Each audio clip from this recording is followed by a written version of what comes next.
Clayface is not a happy person right now.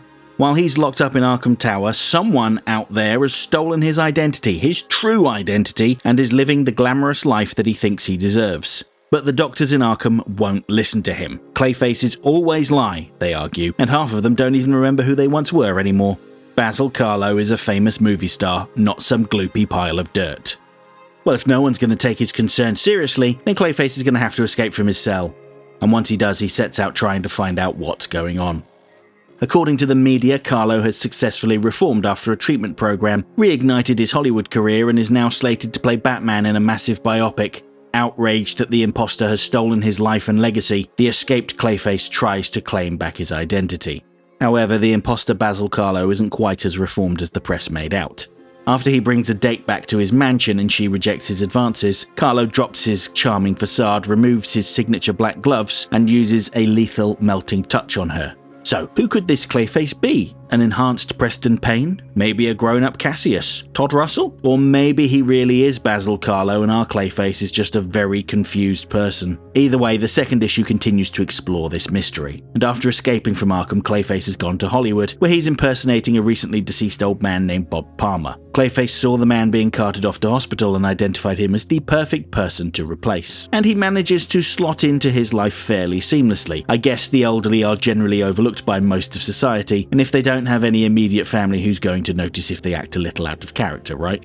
But Mr. Palmer did have one friend, a neighbour named Katie, who checks in on him from time to time. She works at a local diner, and while on the way to work, she comes across a man in a clown mask and a hoodie. He says he remembers the one time that she had drawn a heart on his receipt at the diner, and how nice it was to make a genuine human connection with someone, although she makes her excuses and heads off because frankly he's a bit creepy. Now, looking at his face, it's clear that there's something different about him. His flesh appears to be melting under the mask, and the fact that he's wearing a clown mask and seems a bit gloopy reminds me of one of the other Clayfaces, Clownface. But if I remember rightly, he can't actually talk, he's just kind of a cackling lunatic. Either way, this guy is a strong candidate for our killer. With Katie out of the way, Clayface resumes his search for proof that he's being impersonated. His first attempt involves Googling the phone number for the most important person at the LA Times, but after hours of trying to get through to them, it seems like he's going to have to rethink his strategy. And I got a good laugh about his quip that he's not crazy because he was offered a significant role in the remake of One Flew Over the Cuckoo's Nest. So if he wanted to sound crazy, he'd be doing it right now. If you're not aware of that film, one of the hooks was that they cast actual mental patients from the hospital in supporting roles. So it was hard to separate actors from people with genuine mental health issues, which is very droll. So now that that plan has failed, he decides to head out into the city and gather proof for himself. It's fortunate that he's very familiar with the studio's lot, because this allows him to use the old tunnels from the heyday of classic Hollywood to get in. From there, he pretends to be a courier, swipes a crew member's phone, and then pretends to be her.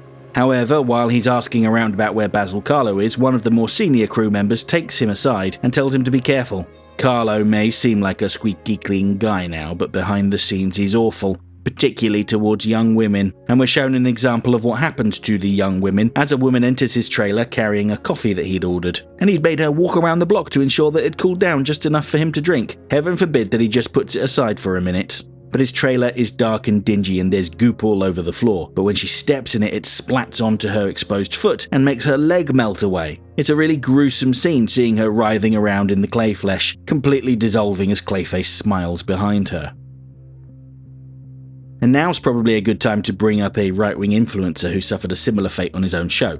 He had been bemoaning how the world feminizes men and criticizes them whenever they act like real men, trademark, before moving on to hawk a new supplement. And I know I'm preaching to the choir here, but nobody thinks that masculinity is inherently toxic. That's a straw man fallacy. Much like milk, masculinity is wholesome and sustaining by default, but becomes foul and harmful when it's allowed to spoil. And I suspect this may become a more significant point in the book, given how the imposter Clayface murders women who reject him.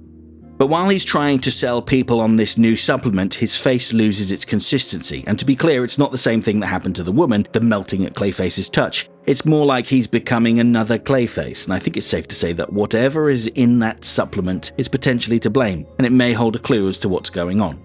Now, one other thing to mention about his time impersonating the intern is how he makes multiple attempts to call Victoria October. Those that read the Detective Comics run where Clayface joined the Bat family will remember that she was his doctor and she helped him regain some semblance of a normal life before he went into meltdown again. Here, she's not answering his calls, which may be a result of Clayface's return to villainy after she had helped him, or it could be an indication that something bad has happened to her. Later issues will likely pick up on this plot point.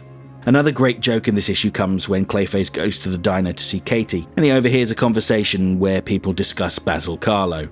They all seem to be confused as to where they know him from and mix him up with other scandalous celebrities like the one who took off his trousers at a Women's Film Award, or one who picks his girlfriends out of a high school yearbook. While all of these examples are generally fictional, it's funny to think how close they are to the alleged behaviour of real celebrities. And Clayface makes a joke to himself that he's not a monster like they are, because they are all still able to get work. But he's genuinely forlorn, feeling lost and hopeless. He believes he deserves a second chance, but no one will listen to him, and Katie shares her own personal struggle with him.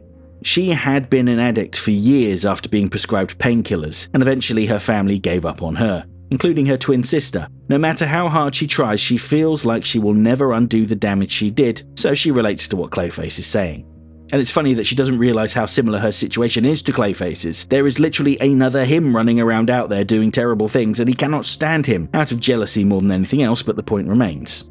And as Clayface wanders off for the evening, another copy of Mr. Palmer comes around the corner and reaches out for Katie. You'll note that he's wearing those distinct black gloves, and while Katie outruns him, almost making it back to the diner, this Clayface stretches out and grabs her by the face. It is worth mentioning that he hasn't removed his gloves yet, so she probably hasn't been dissolved into a pool of goop, but there's still plenty of time for that to happen. So what I liked about this issue is how there are potentially several Clayfaces wandering around Hollywood. There's our Clayface, obviously, the imposter Basil, who is really awful, the influencer, and maybe the Clayface in the clown mask, but to be fair, he could be any of the other Clayfaces too. And I feel like there's some commentary there about how shallow and fake people in the entertainment industry can be. Likewise, Katie struggles to accept being rejected by someone who shares her DNA, and that feels particularly relevant here too. I'm reminded of the line from the Arkham Doctor in the first issue who says that all of the Clayfaces have the same DNA, but it also makes me wonder if this new Clayface isn't just some piece of Karlo that got separated from him and developed a mind of its own. But what's your theory? Is this a brand new Clayface, a returning classic with overhauled powers, or is Karlo actually waging war with himself? Be sure to let me know what you think in the comments below and we'll see who's right. Special thanks as ever to my channel members, the Back Issue Brigade, because they helped to make this video possible. If you want to see your name on screen in future videos and get access to some exclusive content, then join the channel now. Stick around because I'll be back very soon with a video about Barbara Gordon Breakout number 4. Hope to see you then.